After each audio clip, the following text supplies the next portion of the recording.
Have you ever felt like the super wealthy are playing a completely different game? Well, today we're going to peek inside the mind of a self-made multimillionaire and look at the, let's just say, unconventional beliefs that separate the 1% from everybody else.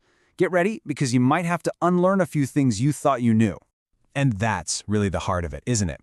This isn't just about spreadsheets and stock tickers. It's about the intense, high-stakes reality of managing wealth, relationships, and the kind of pressure most of us can't imagine. That quote, it just nails the drama of it all. So, let's get into it.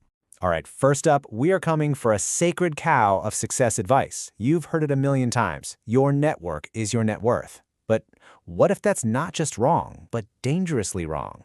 From the 1% perspective, it's not so simple. And here it is, the first huge mindset shift. Most of us are out there, collecting contacts, building bridges, networking like crazy. But in this world, a big network is seen as a liability, a potential minefield. The core idea? True success has to come from you, and you alone, without owing a single person a thing. So why the skepticism? Well, it's really just a survival tactic. When you have serious money, the rules of relationships change. You suddenly become a target for every bad idea and sob story. And if you build your success on favors from others, you create this invisible debt of gratitude. The person who helped you, are they just going to let you walk away once you're rich? Not likely. In business, you have partners you pay and employees you hire. Real, true friends, you can probably count them on one hand. I mean, think about this quote. It's like the ultimate BS filter. This deep-seated skepticism is basically a defense mechanism. The logic is just so simple.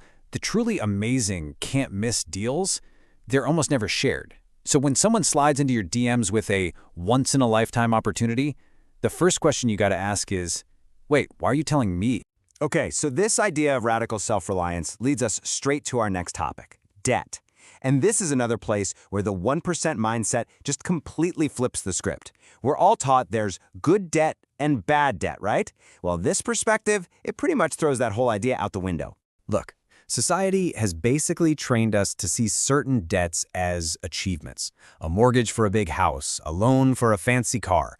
They're treated like milestones. But from this viewpoint, they're not milestones. They're chains. They're traps designed to keep you on a treadmill of earning and spending, and they make it almost impossible to ever build real, lasting wealth. And check out this story from our source. It's a perfect example. A young police officer right out of the academy gets access to a special low-interest government loan. Now, does he use it to buy a rental property or invest? No. He immediately maxes it out on a motorcycle, a new TV, and a vacation for his parents. He saw that available credit as money he was owed, not as a strategic tool. That's the 99% reality right there. And that kind of thinking leads directly to this trap. It's called lifestyle inflation.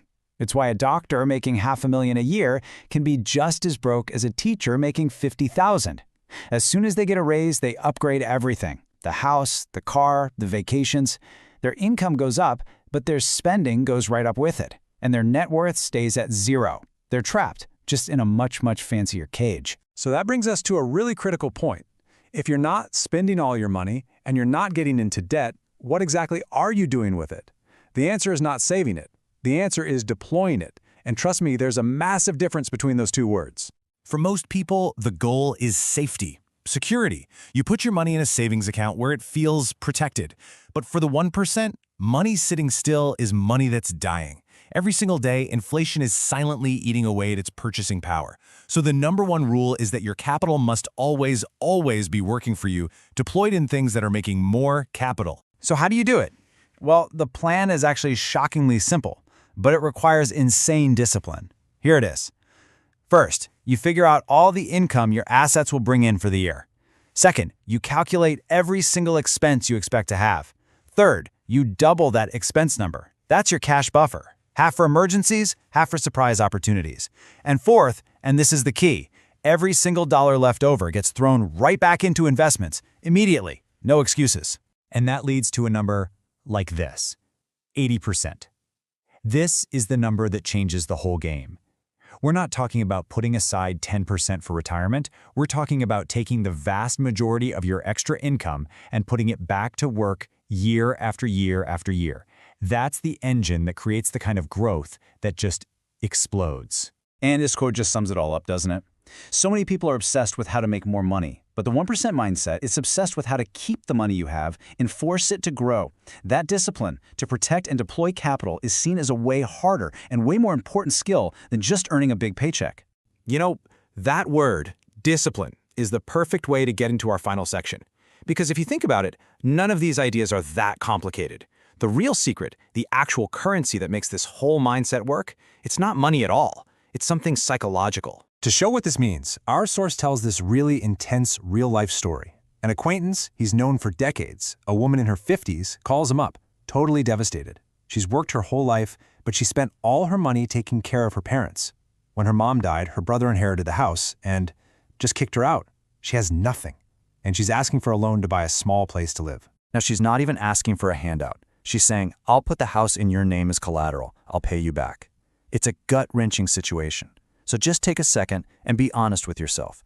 In that moment, what would you do? From this mindset, the answer comes down to one of the hardest principles in the world, the courage to say no.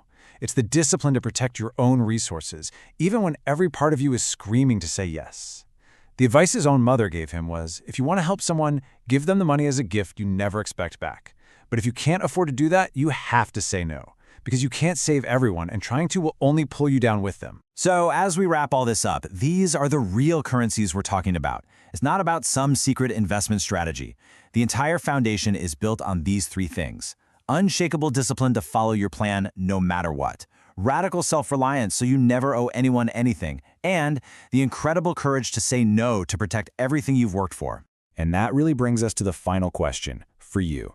After hearing all this, and I know some of it is probably jarring to hear, what is the one single belief you have about money, or success, or even friendship that you now need to seriously question?